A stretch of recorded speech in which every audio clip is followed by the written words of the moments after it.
Hello সবাইকে। আজকে আমি একটু আপনাদের সাথে শেয়ার করে নেব আমাদের বাড়ির ছাদ বাগানে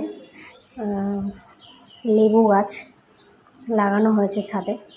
কত সুন্দর ফলন হয়েছে দেখুন। আর আমার মা অনেক যত্ন করে এই গাছগুলোকে। মাঝখানে ওদের ঠিক করে যত্ন নেওয়া হচ্ছিল না, তো এখন আবার গাছের পাতা টাতাগুলো ছেটে সার দিয়ে পোকা যাতে না হয় তার জন্য স্প্রে করতে হয়, তো মাই করে সব। আমি ভাবলাম আজকে রবিবার আছে, আমি একটা ভিডিও বানাই। তো দেখুন কত সুন্দর লেবু ধরেছে, অ্যালুমিনিয়ামের গামলার মধ্যে বসানো হয়েছে। কত লেবু হয়েছে শুধু দেখুন। আর লেবুগুলো এত সুন্দর সেন্ট, এত ভালো খেতে। এই আর একটা লেবু গাছ, এইটার লেবুটা আবার বড় বড় লেবু হয়। ওই দেখুন দূরে ঝুলছে ওগুলো, মানে লেবুর ভারে গাছ একদম ঝুঁকে পড়েছে।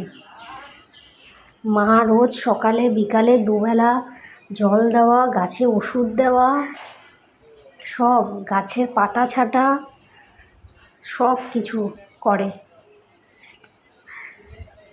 এই দেখুন এদিকে একটা সবেদা গাছ আছে বালতির মধ্যে লাগানো, ছোট্ট ছোট্ট ব্রাউন কালারের সবেদাও ধরেছে।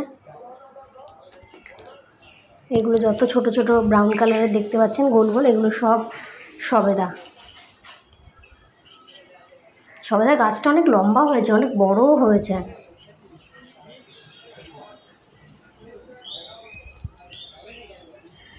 একটা বালতির মধ্যে বসানো। আর এদিকে আশেপাশে কয়েকটা জবা ফুলের গাছ আছে। এটা টাইম ফুলের গাছ, এটা তো জানেনই সময় সময়তে ফোটে, সব সময় এর ফুল হয় না। আর কিছু যেমন এটা নীলকণ্ঠ গাছ, কিছু জবা ফুলের গাছ আছে। ছোট ছোট লাল লাল যে ফুলগুলো হয়, জবা ফুল কী বলে ওটাকে, লক্ষ্মী জবা। তো আজকে আপনাদের সাথে শেয়ার করে নিলাম আমাদের এই ছাদ বাগান। কেমন লাগলো নিশ্চয়ই জানাবেন।